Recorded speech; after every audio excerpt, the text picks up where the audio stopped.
La différence entre un président et un patron d'entreprise, c'est que le patron d'entreprise, ses employés travaillent pour lui, alors que le président travaille pour le peuple, et ce n'est pas le peuple qui travaille pour le président. Premier point.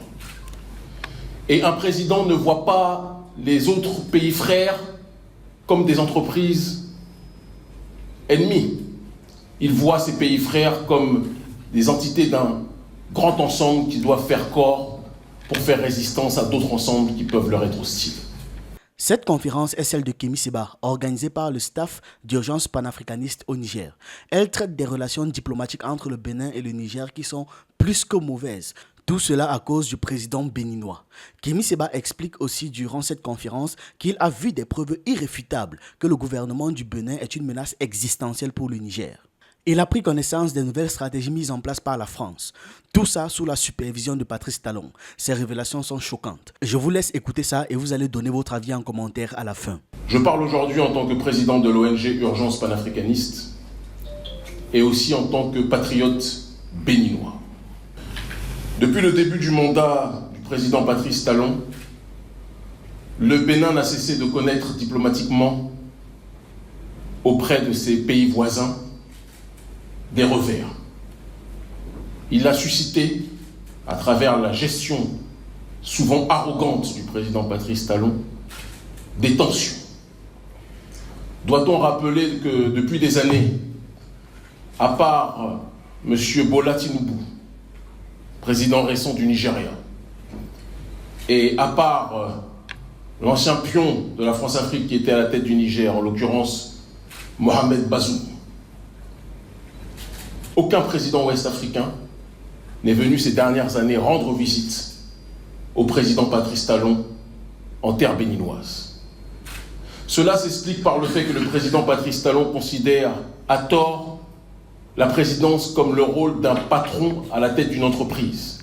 La différence entre un président et un patron d'entreprise, c'est que le patron d'entreprise, ses employés travaillent pour lui, alors que le président travaille pour le peuple, et ce n'est pas le peuple qui travaille pour le président. Premier point.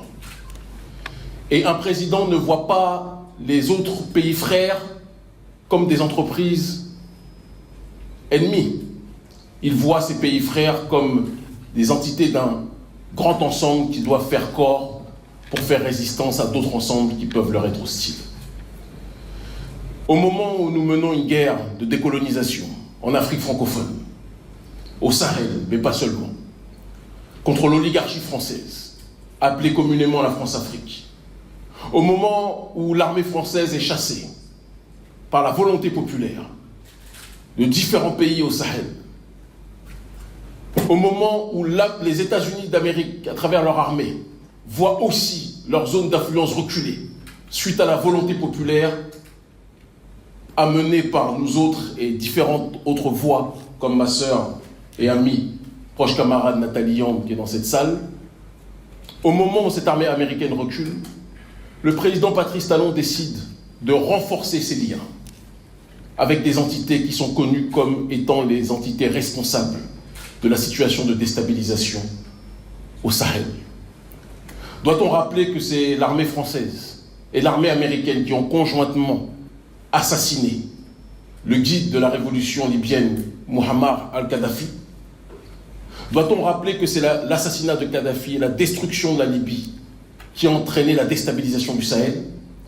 Cela aurait dû être une raison suffisante pour pousser à la prudence, à la réflexion, à la méfiance le président Talon dans sa volonté maladive de s'allier à l'oligarchie d'Occident. Lorsqu'est survenue la tension entre le Niger et le Bénin, la première tension, du moins à l'époque où le président Talon est venu en première ligne pour appeler à l'agression d'un pays frère, nous nous sommes dressés pour rappeler à notre peuple frère du Niger qu'il existe au Bénin, en dehors du président pro-occidental et pro-français Patrice Talon, une tendance panafricaniste au sein de ce pays, qui s'opposait à l'agression du Niger, parce que dans ce cadre d'unité, de solidarité et de fraternité, la plupart des populations africaines n'accepteront jamais que nos dirigeants suivent l'agenda du gouvernement français et du président Macron visant à déstabiliser des nations qui résistent à leur influence néocoloniale. Suite à cela, le président Patrice Talon a renforcé ses liens avec les autorités françaises. Je ne voulais pas parler tant que je n'avais pas eu accès à certaines informations. J'ai été reçu hier par les autorités et j'ai pu moi-même consulter un certain nombre d'éléments. Lorsque le Premier ministre, M. Ali Lamine Zeine, a déclaré que le gouvernement béninois abritait des bases militaires françaises qui entraînaient des terroristes, la réplique du gouvernement pro-français béninois qui a pris en otage mon pays a été de dire que s'il y avait des bases militaires françaises, on ne pourrait pas les cacher. Une base militaire, ce n'est pas une aiguille dans une botte de foin. Et c'est vrai. Malheureusement, il y avait un détail que le gouvernement pro-France africain qui a pris en otage le Bénin avait oublié d'émettre. C'est que l'armée française a engagé des légionnaires noirs de peau qui se font passer pour des militaires béninois et qui forment une partie de la population qu'ils ont réussi à manipuler, à instrumentaliser et à faire croire que l'ennemi, c'était des pays qui, comme par hasard, s'opposaient à l'influence française.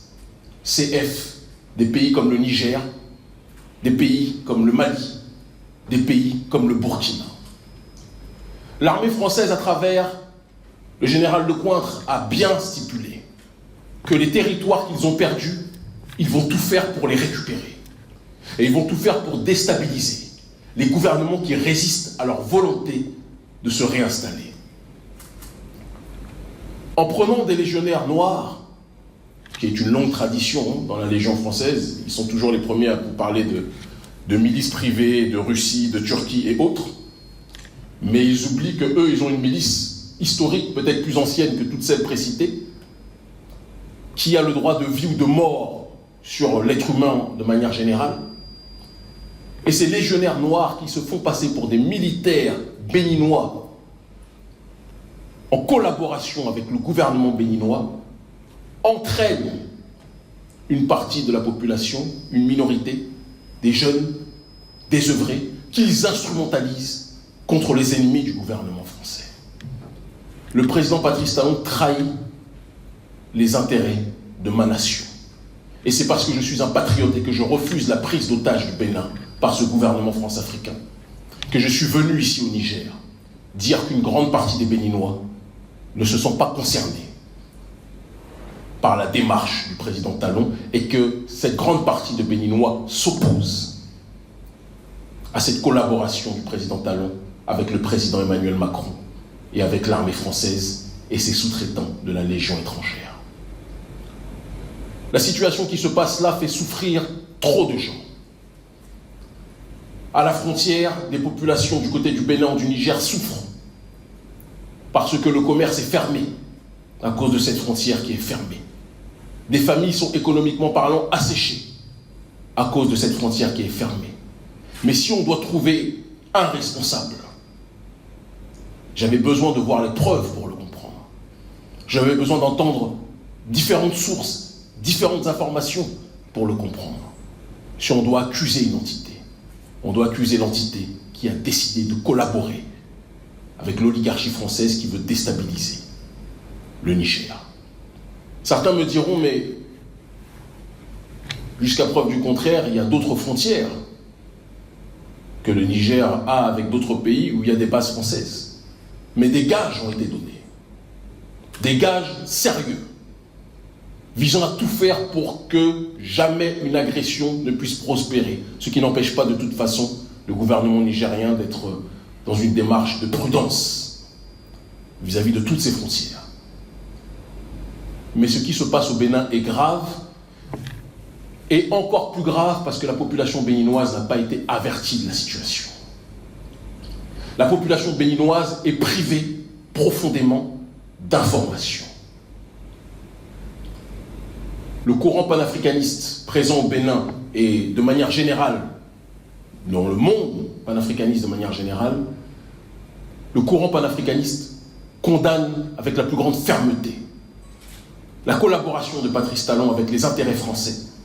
Patrice Talon est monté dans la hiérarchie après la perte de pouvoir de Macky Sall et est devenu, après Alassane Dramane Ouattara, qui est sans doute le champion du monde de la corruption vis-à-vis des intérêts français, Patrice Talon est devenu sans doute le vice-champion d'Afrique de cette soumission aux intérêts français. Et on ne peut pas, au moment où nous menons un combat de décolonisation, accepter qu'un président qui s'est fait élire frauduleusement, quand je dis frauduleusement, c'est que tout le monde sait qu'initialement c'était le président de parti à l'époque, Sébastien Adjavon, qui était arrivé avant lui. Il s'est fait élire en disant qu'il était le plus apte à lutter contre Lionel Zinsou. Lionel Zinsou était présenté comme le candidat de la France-Afrique et Patrice Talon était soi-disant présenté comme un panafricaniste. Le temps a montré que entre Zinsou et Talon, c'était blanc bonnet, bonnet blanc. Les deux étaient des facettes de cette même France-Afrique et j'ai même envie de dire que Talon est peut-être même plus dangereux. Parce qu'au-delà d'une collusion idéologique avec les intérêts de la France-Afrique, Patrice Talon, un opérateur économique qu'il est, a depuis très longtemps des liens économiques et sociaux avec cette France-Afrique-là. Ceux qui ont fait fortune dans cet environnement, dans cette plantation, ont toujours peur que cette plantation s'effondre de telle sorte que la valeur de leur richesse soit dévaluée. Et donc, bien longtemps avant qu'il soit élu président, Patrice Talon était un agent, un pion de cette France-Afrique. Mais il faut qu'il sache qu'il existe une nouvelle génération qui ne va pas accepter, qui sacrifie le pays de Béhanzin, qui sacrifie le pays de Bioguera, qui sacrifie le pays des Agouchés. Le Bénin veut la souveraineté. Le Bénin veut la panafricanité. Le Bénin ne veut pas être en tension continuellement avec ses pays voisins. Le gouvernement Talon, du président Talon, est en tension avec le Togo, était en tension jusqu'à Bola Tinubu avec le Nigeria, est en tension avec différents pays. Le président Talon lui-même est en tension avec bon nombre d'entités dans son armée, puisqu'il est obligé d'aller chercher des militaires rwandais pour se protéger parce qu'il n'a pas confiance en sa propre armée. Le président Patrice Talon aurait dû rester ce qu'il était, un opérateur économique, gérer sa fortune qu'il a réussi à acquérir par décret, puisqu'il est devenu milliardaire par décret, et ne pas prendre en otage un pays qui a toujours prôné la souveraineté. Nous sommes venus ici pour dire, et je l'ai dit hier aux autorités, et je le redis à la face du monde et devant tous les médias présents, une nouvelle génération panafricaniste est en train de se lever. Et celle-ci ne laissera aucun répit à la France-Afrique et à ses alliés. Je sais qu'après ces propos, le président Patrice Talon, qui depuis déjà très longtemps a lancé une campagne de menaces de mort contre nous, pensant que ça allait nous intimider, va tout faire pour peut-être en intenter à notre vie, tout faire pour peut-être nous faire arrêter. Il a défini une stratégie qui consiste aujourd'hui au Bénin à créer un climat de peur. Si vous critiquez la politique de soumission de Patrice Talon aux intérêts français, il vous présente, lui et ses sbires, comme un antipatriote. Mais c'est lui l'ennemi de la patrie. Parce que c'est lui qui a décidé de livrer les intérêts du Bénin à la puissance coloniale et à la puissance néocoloniale. C'est lui l'adversaire du patriotisme. Et c'est nous, les patriotes. Nous nous battons pour notre peuple, nous nous battons pour l'Afrique dans sa globalité. Nous ne voyons pas les autres pays comme des pays étrangers, nous voyons les autres pays africains comme des pays frères.